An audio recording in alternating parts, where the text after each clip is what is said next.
बचपन से हम लोग एक स्लोगन सुनते हैं।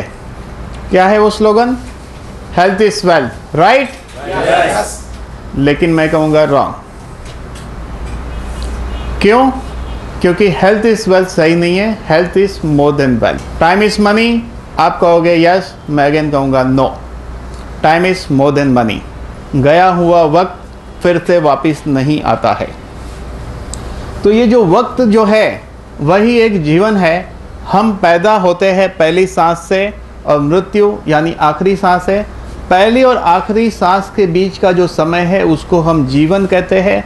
और हम कहते हैं कि मुझे एक अच्छी ज़िंदगी जीनी है, अच्छा जीवन जीना है, यानी कि जो समय हमें मिला है वो अच्छे से बिताना है। यही है ना इसका मतलब? लेकिन क्या वाकई में हमें मिला हुआ समय को हम अच्छी तरह बिताते हैं या नहीं?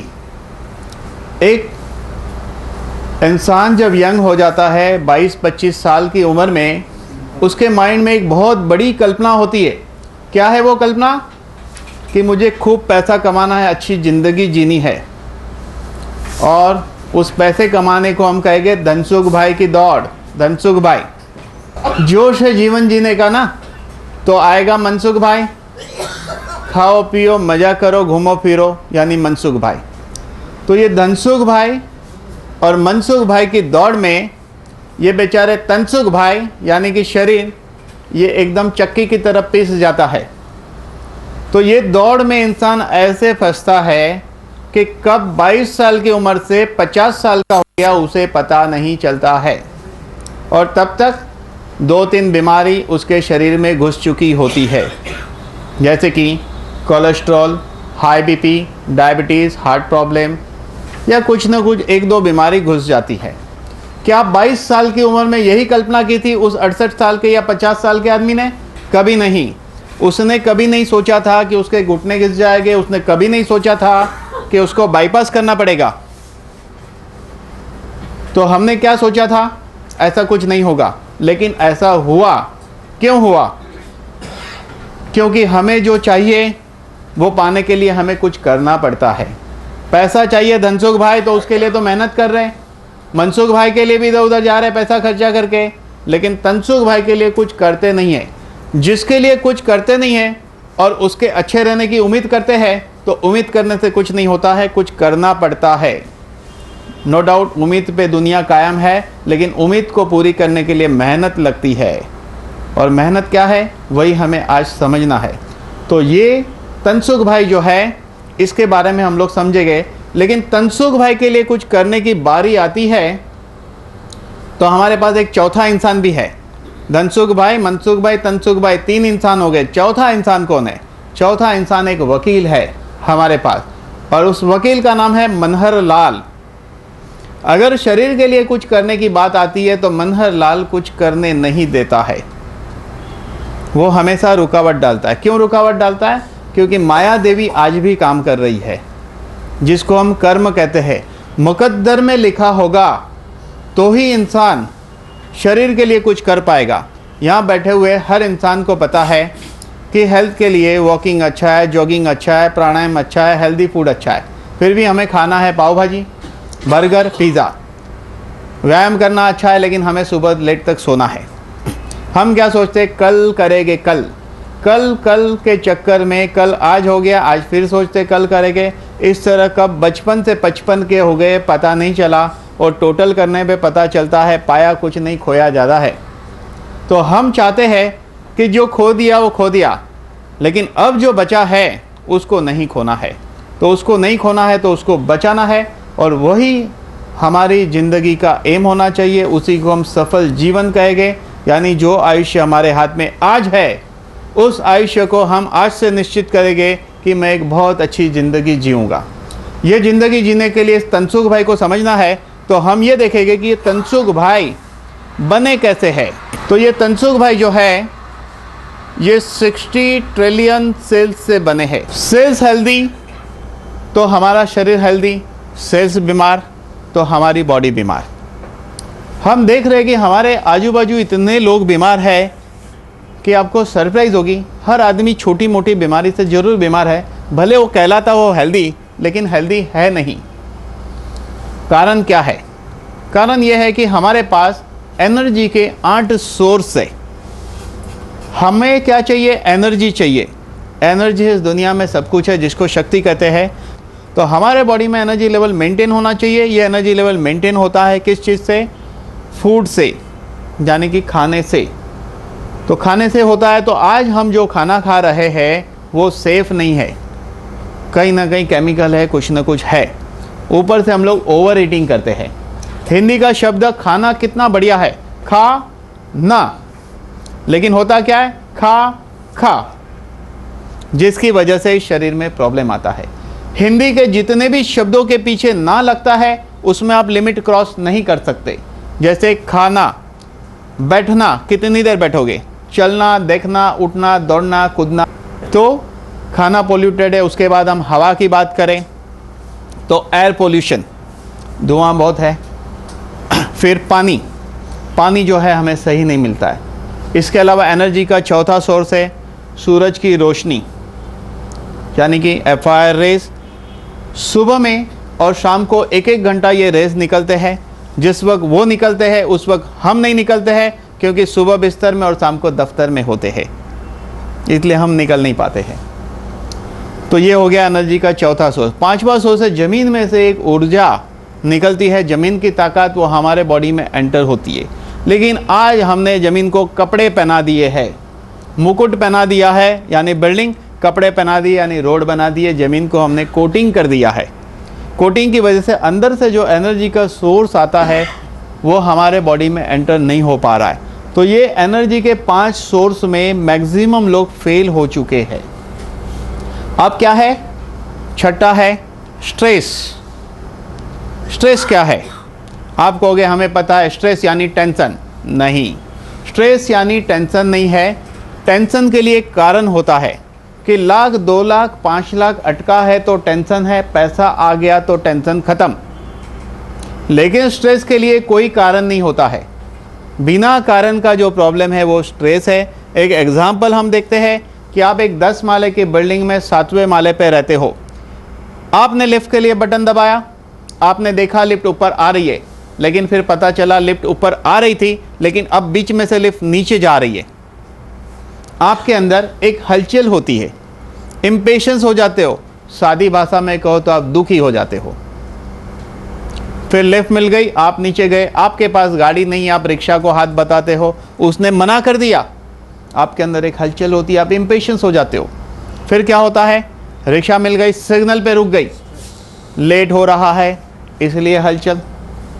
मीटर घूम रहा है, लेफ्ट साइड में लगा है इसलिए हलचल। फिर स्टेशन पहुंच गए और आपको जल्दी जाना है ट्रेन पकड़ने के लिए प्लेटफॉर्म पर। आपने रिक्शा वाले को पैसा दिया, वो जल्दी छुट्टा वापस नहीं दे रहा इसलिए हलचल। हमारे शरीर में टॉप टू बॉटम एक धारा चलती है। अभी मैं यहाँ खड़ा हूँ, उस धारा को मेंटेन नहीं करूँगा तो मैं भी स्ट्रेस में आ जाऊँगा। मैं आपके सामने बिना स्ट्रेस इजीली बोल रहा हूँ। क्यों बोल रहा हूँ? क्योंकि स्ट्रेस का कंसेप्ट मुझे मालूम है, मैं आपको बता रहा हूँ, आपने इसको फॉलो करना है।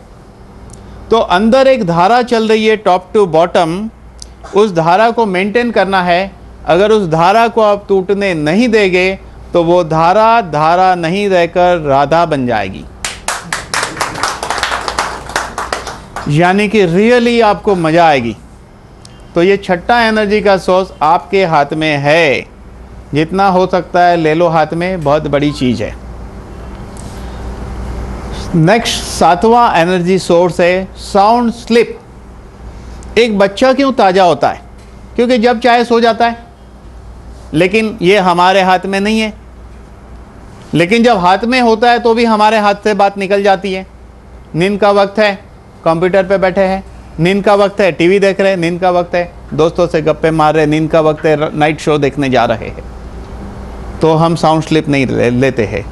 और लैक ऑफ एक्सरसाइज, हम लोग एक्सरसाइज नहीं करते हैं, यानी कसरत करना बहुत ज़रूरी है। कुछ लोग ऐसे हैं सुबह से रात तक बैठना है उनको, रिक्शा में बैठे या कार में बैठे, ऑफिस में गए, ऑफिस में बैठे, शायद ही कुछ कदम चलते होंगे। कसरत करने से सर्कुलेशन इम्प्रूव होता है और हमारे सेल्स में पोषण तब पहुंचेगा जब सर्कुलेशन ठीक होगा। हमारे सेल्स को 4 चीज़ चाहिए, ऑक्सीजन, ग्लूकोज, इंसुलिन और पोषक तत्व। ये 4 चीज़ कहाँ से मिलती है? ऑक्सीजन लंग्स के थ्रू ब्लड में मिक्स होता है, इंसुलिन पेनक्रियास के थ्रू ब्लड में मिक्स होता है, ग्लूकोज और पोषक तत्व इंटेस्टाइन के थ्रू एब्जॉर्ब होता है और सर्कुलेशन सिस्टम के जरिए शरीर के हर सेल्स में ये पहुंचाया जाता है। सेल्स उसको यूज़ करता है और कुछ वेस्ट प्रोडक्ट होता है, निकलता है। लेकिन पोषण मिलना चाहिए, सर्कुलेशन फास्ट होगा तो वेस्ट प्रोडक्ट भी फास्ट निकलता है और इस तरह हमारे सेल्स हेल्दी रहते हैं। लेकिन हम लोग शायद ही कसरत करते हैं, या बहुत लोग ऐसे हो गए जिसने शायद ही इतना ऊपर हाथ उठाया हो कभी पिछले 2-3 महीने में एक बार भी। तो इस तरह एनर्जी के 8 सोर्स से कहीं ना कहीं हम इसमें हमारी बहुत सारी मिस्टेक की वजह से डिसीज होती है। अब हेल्थ इतनी इंपॉर्टेंट है कि हेल्थ के टाइप्स कितने हैं? तो 5 प्रकार की हेल्थ होती है। फर्स्ट हेल्थ है फिजिकल हेल्थ। आपका आकार प्रकार भी उस हेल्थ में काउंट होता है। अगर आपके हाइट के हिसाब से अगर आपका वेट नहीं है तो वो भी एक बीमारी है। वेट कितना होना चाहिए? हाइट को सेंटीमीटर में कन्वर्ट करके -100 करिए, उतना वेट है तो आप परफेक्ट हो। तो फिजिकल हेल्थ के लिए हमने देखा कि कोई कुछ नहीं कर रहा है, लोग बीमार है। सेकंड हेल्थ है mental health. Mental health very very important. हर बीमारी के लिए कहीं ना कहीं मन का एक हिस्सा जवाबदार है, इसलिए जो भी बीमारी होती है वो साइकोसोमेटिक होती है। साइकोसोमेटिक यानी मनो शरीर। हम सिर्फ शरीर नहीं है, हम मन भी है, शरीर भी है, इसलिए जो बीमारी होती है ऑल साइकोसोमेटिक डिसीज। एक एग्जांपल लेते हैं कि एक आदमी अगर 50 किलो सिर पे उठा के चल सकता है, लेकिन हम लोग क्या करें, उसके सिर पे 200 किलो रख देंगे तो क्या होगा? वो बैठ जाएगा। तो जिस इंसान को पैरालाइज होता है उसके सिर पे बोझा होता है। आप बोलोगे ये बात हमारी समझ में नहीं आई, ठीक है, एक एग्जांपल से समझाऊंगा। एक आदमी 62 या 3 ईयर का होगा, मेरे पास आया। उसको मेरे पास आने के 2-2.5 साल पहले पैरालाइज हुआ था। तो मैंने कहा जरूर आपके सिर पे बोझा है। बोला नहीं, मेरे को कोई चिंता नहीं, मेरे पास इतने पैसे हैं कि मेरी 7 पीढ़ी उसको खा सकती है। बोला कुछ तो गड़बड़ है। दूसरी बार तीसरी बार आया तो उसके दिमाग का एनालिसिस मुझे मिल गया। पहला लड़का 42 ईयर का कुछ नहीं करता था, दूसरा लड़का उससे 2 साल छोटा, वो भी कुछ नहीं करता था। तीसरे लड़के ने मेरे पास जब वो पेशेंट आया था उसी वक्त बिजनेस में इंटरेस्ट लेना शुरू किया था। ये क्या है? 3 बोझा। माँ बाप के पास कितने भी पैसे हो, लेकिन अगर बच्चा कमाता नहीं है तो वो उसके लिए डेफिनेटली बोझा है। माँ बाप को हमेशा चिंता रहती है। में आदमी बैठ जाएगा। जिसके अंदर फियर कंसेप्ट है उसका घुटना घिस जाता है। जिसके अंदर फाइनेंशियल इनसिक्योरिटी और साइकोलॉजी इनसिक्योरिटी है कि आज मेरे पास पैसा है कल नहीं रहा तो, और जिसके पास है उसको फाइनेंशियल इनसिक्योरिटी और नहीं है उसको फाइनेंशियल इनसिक्योरिटी, उसको होता है कमर का प्रॉब्लम। कमर टूट गई, lumbar spondylitis, spondylosis, nerves compression. ये क्यों होता है? क्योंकि साइकोलॉजी कारण जवाबदार होता है ऑलवेज। इसलिए हम उस मेंटल हेल्थ के बारे में कभी नहीं सोचते हैं, क्योंकि WHO ने डिफाइन किया है, जहाँ है WHO ने डिफाइन किया है physically, mentally and socially wellbeing of person and not merely a disease. कोई भी डॉक्टर कोई भी इंसान की मेंटल हेल्थ के बारे में जरा भी नहीं सोचता है। वो कोशिश ये करता है कि इस तरह मैं इसको इस बीमारी की दवाई दूं, और दवाई देने की कोशिश की जाती है। तीसरी हेल्थ है सोशल हेल्थ। सोशल हेल्थ क्या है? यहाँ जो इकट्ठे हुए हैं ना, ये सोशल हेल्थ है। जब इंसान रैशनल एनिमल है, वो अकेला नहीं रह सकता है, उसको कंपनी चाहिए, उसको ग्रुप चाहिए, नहीं तो वो बीमार हो जाएगा। जीने की मज़ा उसको आती है जो ज़्यादा लोगों में इन्वॉल्व है। सोशल हेल्थ 2 ही इंसान को मिल सकती है। एक तो जिसके पास पैसा बहुत है, लोग उसको सलाम मारते हैं। ध्यान देना मेरी बात पे, जिसके पास पैसा बहुत है लोग उसको सलाम मारते हैं, या जिसके पास ज्ञान बहुत है उसको सलाम मारते हैं। चौथी हेल्थ है फाइनेंशियल हेल्थ। तो हमने कौन सी हेल्थ देखी? 4 प्रकार की health, physical health, mental health, social health, financial health.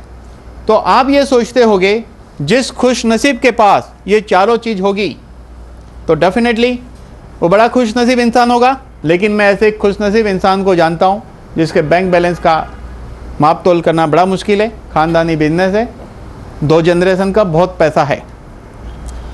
Physically healthy है, मेंटली सोशली पैसा है, इसलिए फाइनेंशियली उस इंसान को डिप्रेशन हो गया। एक इंसान को कामयाबी जब मिलती है, चारों चीज़ मिल जाती है, तो उसके साथ 4 घटना घटित हो सकती है।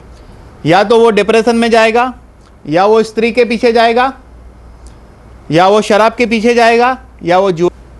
इसीलिए कहावत क्या है, आदमी के पास पैसा आता है तो आदमी बिगड़ता है। इसलिए जिंदगी अच्छी तब कहलाएगी ये 4 चीज़ में फंसे बिना अगर आपको आगे निकलना है, तो उसके लिए चाहिए स्पिरिचुअल हेल्थ, जिसको 5वीं हेल्थ कहते हैं।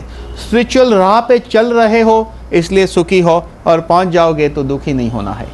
तो इस तरह 5 हेल्थ में हमने इसमें से क्या पाने की कोशिश की? हमने अपनी ज़िंदगी में एक ही कोशिश की, और वो कोशिश हमारी क्या है? Only financial health. Only financial health के लिए हमने कोशिश की। हमने बाकी 4 चीज़ों के लिए ज़िंदगी में कभी कोई प्रयत्न नहीं किया है। तो डेफिनेटली मैं कहूँगा, पहली सांस से जो ज़िंदगी मिली है, आखिरी सांस से ज़िंदगी ख़त्म होने वाली है, वो ज़िंदगी सक्सेसफुल नहीं रहेगी। अगर उस ज़िंदगी को सक्सेसफुल बनाना है तो ये 5 चीज़ों को पाने की कोशिश करनी है, और पाना है इसको, और पाएंगे तो ही ज़िंदगी कामयाब बनेगी। लेकिन हम देखेंगे कि ये शरीर कैसे बना है। माँ के गर्भ के अंदर बच्चे का सिंगल सेल से विकास होना शुरू होता है, और 9 मंथ के बाद एक पूरा बच्चा बनता है। और जब वो पैदा होता है और पहली बार सांस लेता है, ज़िंदगी शुरू होती है, तो कुदरत ने उसके लिए खुराक रखा है। माँ के स्तन में दूध रखा है और वो दूध पीता है। माँ जब उसको पहले 3 दिन दूध पिलाती है, ये पहले 3 दिन के दूध को साइंस कोलोस्ट्रम कहता है। ये दूध के अंदर बहुत बड़ी ताकत है। क्या है ताकत? ये दूध ही आपकी ज़िंदगी बनाने वाला है। ये दूध जब प्रॉपर मिलता है तो बच्चे को उसमें से 90 इंग्रेडिएंट मिलते हैं, 90 घटक मिलते हैं, जिससे ये शरीर का डेवलपमेंट होता है, विकास होता है और दीर्घायुष्य की प्राप्ति होती है।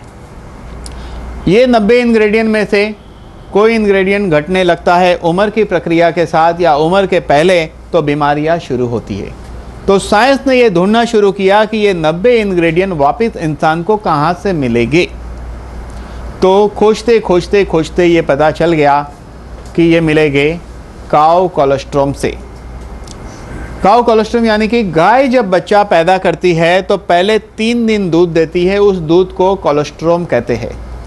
उस दूध के अंदर यानी कि काउ कोलोस्ट्रम में और ह्यूमन कोलोस्ट्रम में बिल्कुल सिमिलरिटी है। वही 90 के 90 घटक काउ कोलोस्ट्रम में है और 4 गुना पावरफुल है। मज़ेदार बात है, 4 गुना पावरफुल है। ये हमारी प्राचीन परंपरा है, प्राचीन विद्या है। चरक और श्रुश्रुत में इसका वर्णन है, जिसको आयुर्वेद ने गो पीयूष कहा है, आयुर्वेद में है। खजुराहो की गुफा में एक ऐसा दृश्य है कि एक बच्चे को पैर में जख्म होता है और माँ अपने स्तन से उसके पैर पे दूध डाल रही है। ये खजुराहो की गुफा भी 2-2.5 हज़ार साल पुरानी होगी, वहाँ पे भी ऐसा सीन है। तो हमारी ये प्राचीन परंपरा है। तो इसमें वही 90 इंग्रेडिएंट है। ये 90 इंग्रेडिएंट है, तो ये कैसे काम करेंगे? तो पहले हम देखेंगे कि हमारी बॉडी डिवाइड हुई है डिफरेंट सिस्टम में। क्या है सिस्टम? सेल से टिश्यू बनता है, टिश्यू से ऑर्गन बनता है, ऑर्गन से सिस्टम बनती है और सिस्टम से एक शरीर का निर्माण होता है, जिसको हम कहते हैं शरीर। क्या है सिस्टम? तो बात करेंगे हम लोग स्केलेटल सिस्टम। उसके डॉक्टर को कहते हैं ऑर्थोपेडिक, यानी कि हड्डी का डॉक्टर। अब ऑर्थोपेडिक में अगर हम बात करें तो शायद कोई बीमारी दवाई से नहीं ठीक होती है। हम बात करते हैं हिल में होता है, इस पर इलाज नहीं है। थोड़ा ऊपर जाएंगे, घुटने में आर्थराइटिस नो क्योर, हिप बोल में एविस्कुलर नेक्रोसिस नो क्योर। थोड़ा ऊपर जाएंगे, lumbar spondylitis, spondylosis, nerves compression no cure. Same बीमारी गर्दन में होती है, नो क्योर। फ्रोजन शोल्डर, तिजोरी तक हाथ नहीं जाता है, no cure. Tennis elbow, carpal tunnel operation करना पड़ता है। Rheumatoid arthritis, spondylosis, ankylosis, osteoporosis, ये कॉमनली दिखने वाली बीमारी। ये कोई भी बीमारी के लिए रियल में दवाई नहीं है और सबसे ज़्यादा बीमारी हड्डियों की है। अब कोलोस्ट्रम के अंदर ऐसा क्या है कि हड्डियों की बीमारी को ठीक कर देता है? आपने देखा होगा एक 90 साल का इंसान भी ठीक रहता है, लेकिन ऐसा इंसान कम मिलेगा। कोई 70 साल में भी फिट है, कम मिलेंगे, क्योंकि माँ के दूध में से जो 90 इंग्रेडिएंट मिले थे उसके ख़त्म नहीं हुए। लेकिन जनरली देखा गया 1 से 35 साल को ग्रोइंग स्टेज कहते हैं, डेवलपमेंट 35 के बाद रिवर्स शुरू होता है। तो जब इसके अंदर है कार्टिलेज ग्रोथ फैक्टर एक तत्व है, अगर ये कार्टिलेज ग्रोथ फैक्टर ख़त्म हो गया तो धीरे धीरे धीरे क्या होगा कि जो जॉइंट वीक होगा वहाँ की गादी ख़त्म होनी शुरू होगी। कार्टिलेज ग्रोथ फैक्टर क्या करता है, नया कार्टिलेज बनाता है। हमारे बॉडी में क्या सिस्टम है कि हमारे सेल्स नए बनते रहते हैं, आप वही नहीं हो जो पैदा हुए, सिवाय के कुछ सेल्स न्यूरॉन्स वगैरह को छोड़कर ये नए बनते रहते हैं।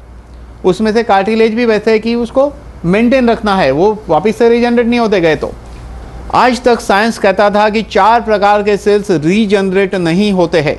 कौन से हैं? Supporting tissue of all joint जिसको कार्टिलेज कहते हैं, लंग्स सेल्स, पैनक्रियास के बीटा सेल्स और नर्वस सिस्टम के सेल्स जिसको न्यूरॉन्स कहते हैं। लेकिन आज तक की ये साइंस की खोज अब समाप्त हो चुकी है। अब साइंस ने नई खोज की कि ये 4 प्रकार के सेल्स वापस बन सकते हैं, और किस चीज़ से बनेंगे? कोलोस्ट्रॉम से, और या तो स्टेम सेल से। अभी स्टेम सेल की बात करें तो स्टेम सेल क्या है? बच्चा जब पैदा होता है तो यूम्बिलिकल कॉर्ड काटी जाती है, उस वक्त जो ब्लड है उसको कलेक्ट करके रखना है, और 51,000 लगता है 21 ईयर के लिए। अब क्या आप लोगों के लिए वो पॉसिबिलिटी है? नहीं। तो सेकंड पॉसिबिलिटी लैंसेट और पबमेड में कही गई है, वो है कोलोस्ट्रॉम। लैंसेट एंड पबमेड मेडिकल की अथॉरिटी होती है। अगर आप कोई एमडी डॉक्टर को कहोगे कि लैंसेट एंड पबमेड में इसका ऐसा रेफरेंस है, तो कहेगा ये दवाई मेरे को दे दो और मेरे पेशेंट को दे दो, मैं इसको लेना चाहूँगा, इतना इंपॉर्टेंट इसका रेफरेंस है। इसके अंदर जो कार्टिलेज ग्रोथ फैक्टर है वो कार्टिलेज को बनाता है, हेल्दी रखता है और रीजनरेट करता है। इसलिए इसमें cartilage growth factor very very important joint के लिए। इसके अंदर नर्व्स ग्रोथ फैक्टर है जिससे न्यूरॉन्स रीजनरेट होते हैं और न्यूरॉन्स हेल्दी बनते हैं। हमारी नर्वस सिस्टम 3 पार्ट में डिवाइड होती है, CNS, PNS, ANS, central nervous system, peripheral nervous system and autonomous nervous system. Nervous system का सारा खेल है इस बॉडी के अंदर जिसको हम कहेंगे network. Nervous system related disease के डॉक्टर को न्यूरोलॉजिस्ट, न्यूरोफिजिशियन या न्यूरोसर्जन कहते हैं। लेकिन शायद आपको एक बात कहूँगा तो बड़ा आश्चर्य होगा कि न्यूरोलॉजिकल कंडीशन की बीमारी का इलाज नहीं है। Motor neuron no cure, motor neuron, Parkinson, multiple sclerosis, cerebellum atrophy, Alzheimer disease, paralysis, ऐसी बहुत बीमारी है जिसका इलाज नहीं है। क्यों नहीं है? क्योंकि ये बीमारी न्यूरॉन्स में खराबी आने से होती है। आज तक का साइंस का रिकॉर्ड ये है कि इसको फिर से रीजनरेट करने के लिए या हेल्दी बनाने के लिए कोई दवाई नहीं थी। लेकिन अब कोलोस्ट्रॉम आ गया है। कोलोस्ट्रॉम के अंदर नर्व्स ग्रोथ फैक्टर है जिसके थ्रू ये काम हो सकता है और होता है। इसलिए ये अति सही उपयोगी है। हम लोग कहेंगे कि ये समय में एक बहुत बड़ी क्रांति हुई है और वो क्रांति है कोलोस्ट्रॉम। क्योंकि कोलोस्ट्रॉम एक ऐसा तत्व है जो गाय के दूध से मिलता है। कौन सा दूध? गाय जब बच्चा पैदा करती है तो पहले 3 दिन के दूध में। यहाँ जो इम्यूरिच कैप्सूल अवेलेबल है वो पहले 16 घंटे के दूध से बनी हुई है, 16 घंटे के दूध से। अब हम लोग क्या देखेंगे, इसमें जो 90 इंग्रेडिएंट है जिसमें से 2 की हमने बात की, ये 90 इंग्रेडिएंट ना कोई फ्रूट में है, ना कोई जड़ी बूटी में है, ना कोई खाने वाली चीज़ में है और ना ही कोई एलोपैथी की दवाई में है। ये इस पृथ्वी पे ओनली एंड ओनली काउ कोलोस्ट्रॉम में है। इसका दूसरा कोई ऑप्शन इस पृथ्वी पर अवेलेबल नहीं है। इसके अंदर इंसुलिन लाइक ग्रोथ फैक्टर है। इंसुलिन लाइक ग्रोथ फैक्टर क्या करता है? तो कोलोस्ट्रॉम का मॉलिक्यूलर स्ट्रक्चर और इंसुलिन का मॉलिक्यूलर स्ट्रक्चर बिल्कुल आइडेंटिकल है। इसलिए ये बॉडी में जाकर इंसुलिन जैसा काम करता है और इसके अंदर एपिडर्मल ग्रोथ फैक्टर और दूसरे ग्रोथ फैक्टर होने के कारण ये पैनक्रियास के सेल्स को रिपेयर करता है। अब हम लोग बात करें पैनक्रियास की। पैनक्रियास के बीटा सेल की 3 कंडीशन होती है डायबिटीज़ में। एक कंडीशन ये है कि कुछ सेल्स डेड हो गए, कुछ सेल्स अनहेल्दी हो गए और कुछ सेल्स हेल्दी है। होता क्या है?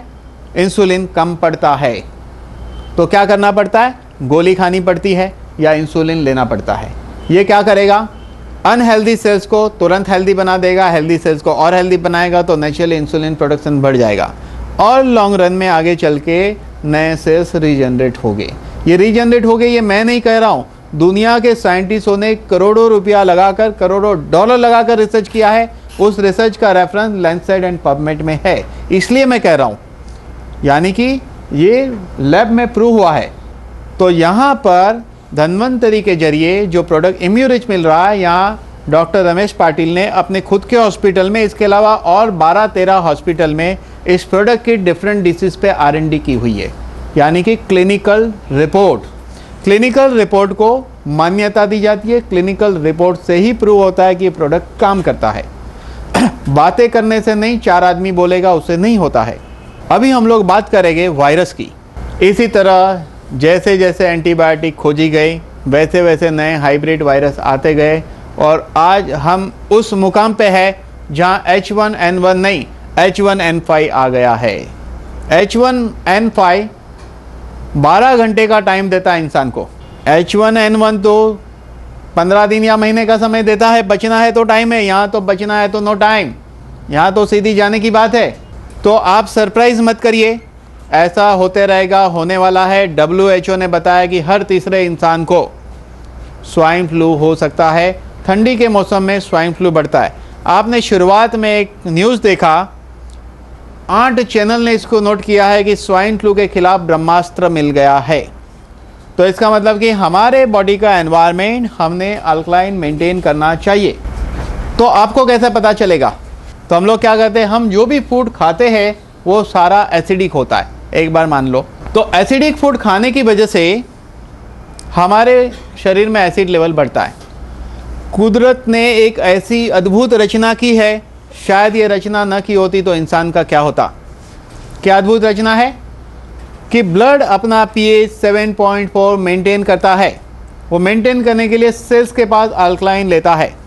एक लिमिट के बाद सेल्स बोलता है अब मैं अल्कलाइन नहीं दूंगा। उस समय बॉडी में एक अद्भुत घटना घटित होती है, वो घटना है फैट सेल। फैट सेल बनते हैं और वो एसिड को स्टोर करते हैं। अगर फैट सेल एसिड को स्टोर नहीं करेगा तो एसिड का दूसरा स्वरूप, एसिड भगवान जैसा, उसका मैनिफेस्टेशन अनेक स्वरूप में होता है, अनेक स्वरूप में वो प्रकट होता है।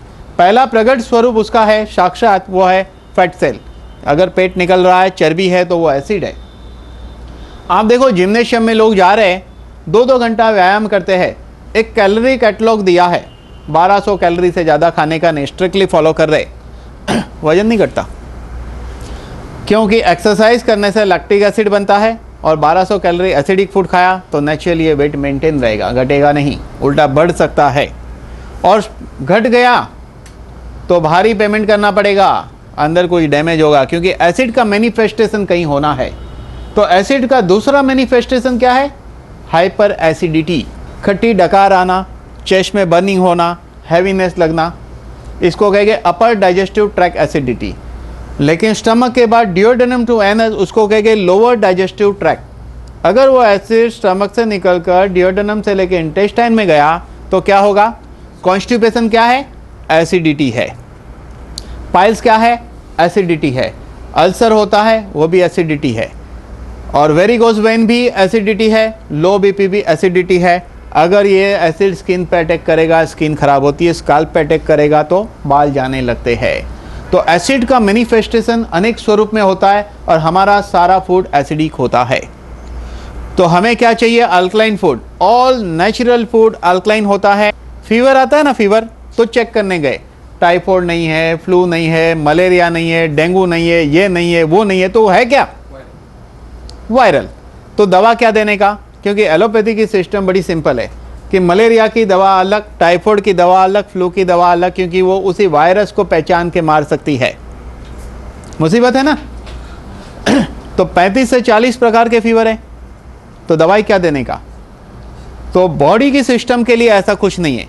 बॉडी की सिस्टम अगर आपकी ठीक है तो वो कोई भी वायरस को पहचान के उसको किल कर सकती है। तो उसको पहचान दिलाता कौन है? तो हमारे बॉडी में जब वायरस अटैक करता है तो हमारे वाइट सेल उसको किल करते हैं, लेकिन जब दुश्मन पावरफुल है तो वो उसको किल नहीं कर सकता है। उस वक्त हमारे बॉडी में टी हेल्पर सेल्स होते हैं, वो डिटेक्टिव जैसा काम करते हैं। वो पहचान लेते हैं कि दुश्मन पावरफुल है, लेकिन वो हेडक्वार्टर को रिपोर्टिंग नहीं कर सकता है। कब? जब उसके पास एक तत्व है, ट्रांसफ़र फैक्टर नाम का तत्व होना चाहिए। ट्रांसफ़र फैक्टर नाम का तत्व नहीं रहेगा बॉडी में। वो कहाँ से मिला है? माँ के दूध से मिला है। वो अगर ख़त्म हो चुका है तो बार बार एंटीबायोटिक खानी पड़ेगी। ख़त्म यानी वीक हो चुका है ऐसे कहेंगे, टोटली ख़त्म नहीं। उसका जो फोर्स है, जो 100% था, हम कहेंगे भी 30% बचा है या 50% फोर्स है, उसका पावर कम हो चुका है, तो एंटीबायोटिक हैवी लगेगी। ये ट्रांसफ़र फैक्टर के जरिए टी हेल्पर सेल्स हेडक्वार्टर को रिपोर्टिंग करते हैं कि दुश्मन बहुत पावरफुल है, कमांडो भेजो। तो वो क्या करता है, थाइमस ग्लैंड को ऑर्डर देता है टी किलर सेल्स प्रोड्यूस करने। ये killer cells bullet proof, fire proof, तरह तरह के प्रूफ होते, कमांडो होते, सादी भाषा में मरते नहीं है, मारते हैं। ये सारे वायरस को किल कर देता है। उसके बाद अगेन ट्रांसफ़र फैक्टर के जरिए एक मैसेज आता है थाइमस ग्लैंड को सप्रेसर सेल्स प्रोड्यूस करने। सप्रेसर सेल्स उस किलर को न्यूट्रलाइज करता है और एक लड़ाई हम जीत जाते हैं। और ऐसी लड़ाई आपके बॉडी में चलती रहे तो कोई भी वायरस को आने दो, हम उसको मारते रहेंगे, उसको आने दो, हम उसको मारते रहेंगे, क्योंकि हम लड़ाई में माहिर है, वायरस नहीं, हम माहिर है, हमारी सिस्टम स्ट्रांग है। तो इसके अंदर ट्रांसफ़र फैक्टर, इंटरफेरॉन, इम्यूनोग्लोबिन, ये तीनों चीज़ हमें मिलती है, इसलिए कोई भी वायरस से लड़ सकते हैं और लड़ने की ताकत पैदा होती है। लेकिन अब इसमें एक दूसरी स्टोरी बनती है। वो ये है कि जब किलर सेल्स ने सारे वायरस को मार दिया और ट्रांसफ़र फैक्टर कम पड़ा, तो क्या होगा कि थाइमस ग्लैंड को सेकेंड टाइम ऑर्डर नहीं आएगा सप्रेसर प्रोड्यूस करने, तो किलर न्यूट्रलाइज नहीं होंगे। वो किलर सेल्स बॉडी के यूजफुल सेल्स को मारेंगे और उसकी वजह से जो बीमारी होगी उसको मेडिकली ऑटो इम्यून डिसीज़ कहते हैं। फॉर एग्जांपल, घुटने की गादी घिस जाना, ब्रेन में डिजनरेशन होना, multiple sclerosis, motor neuron, cerebellum atrophy, ऐसी सब बीमारी को, सोरियासिस, ये सब ऑटो इम्यून डिसीज़ है। वहाँ पे भी हमें वही ट्रांसफ़र फैक्टर चाहिए, इम्यूनोग्लोबिन चाहिए, इंटरफेरॉन चाहिए। तो इसके अंदर वो 3 तत्व अवेलेबल है जिससे ये होता है। इसके अलावा इसके अंदर एपिडर्मल ग्रोथ फैक्टर है। आप लास्ट टू लास्ट संडे का अगर गुजरात समाचार लेते हैं तो उसमें बताया है कि एक रशियन साइंटिस्ट ने ये खोजा है कि लंग्स कैंसर के लिए जवाबदार तत्व है एपिडर्मल ग्रोथ फैक्टर। लेकिन उन्होंने ये नहीं बताया कि ये मिलेगा कहाँ से। उन्होंने बताना चाहिए था कि ये धन्वंतरी के पास है। लेकिन ये धन्वंतरी का काउ कोलोस्ट्रोम, उसके अंदर एपिडर्मल ग्रोथ फैक्टर है। इसके अंदर एक है एंजियोजेनस ग्रोथ फैक्टर। इसका काम क्या है कि जब आर्टरी ब्लॉक हो जाती है तो अगर एंजियोजेनस फैक्टर ठीक से काम करता है तो नई ब्रांच निकलती है। क्या आप मानते हो कि बाईपास 100% सॉल्यूशन है? नहीं। चलिए मैं समझाता हूँ। हमारे घर में बाथरूम में पानी जाने के लिए एक रास्ता है। अगर वो बंद हो जाता है तो हम क्या करते हैं? तुरंत प्लम्बर को बुला के दूसरे कोने में बनाते नहीं बनाते हैं, उसी को ठीक करते।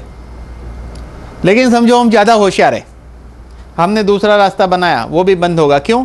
क्योंकि पहला रास्ता इसलिए बंद होता था, हमने जाली नहीं लगाई थी, इसलिए बाल जाते थे, साबुन के रैपर जाते थे, दूसरा कचरा जाता था, इसलिए ब्लॉक हो गया। अगर दूसरा रास्ता भी बनाया, अगर ये हैबिट जारी है तो वो भी बंद होगा। बाईपास यानी कि पैर की आर्टरी निकाल कर या हाथ में से निकाल कर या चेस्ट में से निकाल कर एक नया रास्ता बनाया जाता है। वो रास्ता बनाया, लेकिन अंदर ब्लॉकेज डेवलप करने की प्रक्रिया को वो रास्ता नहीं रोकता है, अंदर वो प्रक्रिया जारी है, तो फिर से ब्लॉक होगा। तो यहाँ इसके अंदर एंजियोजेनस ग्रोथ फैक्टर है, एपिडर्मल ग्रोथ फैक्टर है, ये सारे तत्व जो है उसको रिपेयर करता है। लेकिन परफेक्ट सॉल्यूशन के लिए धन्वंतरी ने इसके साथ ब्लॉकेज के लिए स्पेशली एक प्रोडक्ट डेवलप किया है। वो है सेकंड प्रोडक्ट, उसका नाम है सुवेद। तो सुबह में 2 कोलेस्ट्रॉम और 1 सुवेद, शाम को 2 कोलेस्ट्रॉम, रात को 2 कोलेस्ट्रॉम 1 सुवेद, ऐसा लेने से ब्लॉकेज ओपन होता है। हमारे पास उसका एग्जाम्पल है एंजियोग्राफी बिफोर एंड आफ्टर। 21 दिन बाद उसका ब्लॉकेज खुल गया। ऐसे एक नहीं, बहुत सारे किस्से हैं जिसको क्या कहते हैं क्लिनिकल रिपोर्ट। एक आदमी अगर 4.5 लाख खर्चा करने जा रहा है तो उसके बदले में 3-4 हज़ार खर्चा करना पसंद करेगा कि नहीं? करेगा। और ये करके नुकसान कुछ नहीं है, नो साइड इफेक्ट। तो ऐसा ये अद्भुत प्रोडक्ट है। तो इस तरह हमने देखा कि ये कोलेस्ट्रॉम एक ऐसा तत्व है जिसके अंदर 90 इंग्रेडिएंट है, जिसमें कि कुछ इंग्रेडिएंट की हमने बात की। इसके अंदर लेप्टिन नाम का एक तत्व है जो बॉडी के आकार प्रकार को मेंटेन करता है। पतला है तो उसका वेट गेन होगा, मोटा नहीं होगा, वेट गेन होगा, क्योंकि पतला आदमी का मसल्स डेवलप नहीं है। और मोटा आदमी फैट के कारण मोटा है, उसका फैट कम होगा, लेप्टिन नाम का जो तत्व है। तो इस तरह इसके अंदर बहुत सारे ऐसे तत्व हैं जो बॉडी में चेंज लाते हैं। अभी मैं दूसरे प्रोडक्ट की बात कर दी, सुवेद। अब तीसरे प्रोडक्ट की बात करेंगे, उसका नाम है ग्रीन टी। 80% पॉलीफिनॉल है इसके अंदर। और ये पॉलीफिनॉल क्या करता है? पॉलीफिनॉल का सबसे बड़ा काम है कि ये मेटाबॉलिज्म बढ़ाता है। मेटाबॉलिज्म बढ़ने से चर्बी पिघलनी शुरू होती है। अगर कोई इसको 2-2 गोली 3 बार खाता है तो मध्य प्रदेश जो है, जिसको पेट कहते हैं, ये अंदर जाना शुरू होगा। सबसे बड़ा प्रॉब्लम मध्य प्रदेश का है। कोई मोटा नहीं है तो भी मध्य प्रदेश तो है। जैसे ही कोई इसको लेना शुरू करेगा तो उसको लगेगा कि 1-2 इंच अंदर चला गया विद इन अ वीक। लेकिन इसमें एक समझदारी का काम होता है। हर इंसान ने अपने बॉडी को जज करना पड़ता है इस कैप्सूल को लेने के पहले। क्यों जज करना है? कि आपकी बॉडी कितना डोज पॉलीफिनॉल का एक्सेप्ट करती है।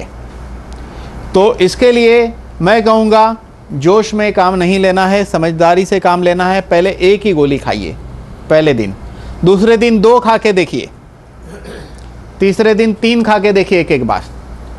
आपको लगता है ठीक है तो फिर खानी है 2-2 गोली 3 बार, रियल रिजल्ट के लिए। 15 दिन पहले हमने 103 किलो के आदमी को ये प्रोडक्ट दिया था। भरत भाई शाह जो आए थे, उनको दिया। 2-2 गोली 3 बार सजेस्ट की। उनकी 1 बोतल ख़त्म हो गई। मैं जब सुबह यहाँ पहुँचा तब उनका कॉल था दूसरी बोतल के लिए। तो ये पेट कम कर देता है, फैट डिसॉल्व करता है। एक आदमी मोटा क्यों होता है?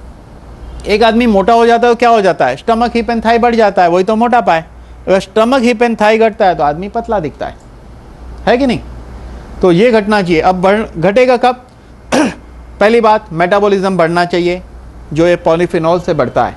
दूसरा काम, लिवर फंक्शन सेट होना चाहिए। शुगर लेवल जब फ्लक्चुएट होती है तो इंसान को खाने की डिज़ायर पैदा होती है, बार बार भूख लगती है, ओवर ईटिंग करता है। तीसरी चीज़ क्या है? सिग्नल। दूसरा है लिवर फंक्शन, तीसरा है सिग्नल। हमारे बॉडी में एक सिग्नल सिस्टम है। वो सिग्नल क्या करता है? कभी ब्रेक लगानी। एक छोटे बच्चे को अच्छे से अच्छा खाना दो, एक लिमिट के बाद वो छोड़ देगा, खाएगा नहीं। लेकिन इंसान क्या करता है? बड़ा हो जाता है, खाते रहता है, ओवर ईटिंग। एनिमल को भी अच्छे से अच्छा खाना दो, एक लिमिट के बाद छोड़ देगा। हमारे अंदर ब्रेक फेल हो चुकी है। कहाँ ब्रेक मारना यही नहीं पता चलता है। खाए जा रहे। शादी में गए 5 गुलाब जामुन खा लिए। क्यों ऐसा भाई? घर पे तो लाते ही है 10 मिलजुल के, 1-1, 2-2 खाने का। मुफ्त में मिलता है बात नहीं है। ये एक कारण है माया देवी। हम सारे वो काम करते हैं जिससे बॉडी को नुकसान हो, जिसको कहेंगे माया देवी। कर्म वही कराता है, इसमें लालच कोई बात नहीं है। सारा खेल कर्म का है। कर्म वही काम कराएगा आपसे जो आपके अच्छा नहीं है। इसलिए अच्छा करना बड़ा कठिन है, बुरा करना बड़ा सिंपल है। अच्छे बनने के लिए मेहनत है, बुरे बनने के लिए कोई मेहनत है क्या? कुछ नहीं। मेटाबॉलिज्म बढ़ाता है, सिग्नल सिस्टम सेट करता है, लिवर फंक्शन सेट करता है। इसके अलावा ये एंटी कैंसरस, एंटीऑक्सीडेंट है और बहुत ही पावरफुल है। एक दूसरा प्रोडक्ट लॉन्च हो रहा है, उसका नाम है एच-टी। उसको चाय की तरह बना के पीना है। पीने का तरीका है कि एकदम उबलता हुआ पानी लो, उसमें डिप करो उसको, और उसके बाद छान के उसको पीना है सुबह में और शाम को 1-1 कप। लिप्स से एनस तक डाइजेस्टिव सिस्टम की सारी बीमारी उससे क्लियर होती है। सारा खेल तो इसी का है।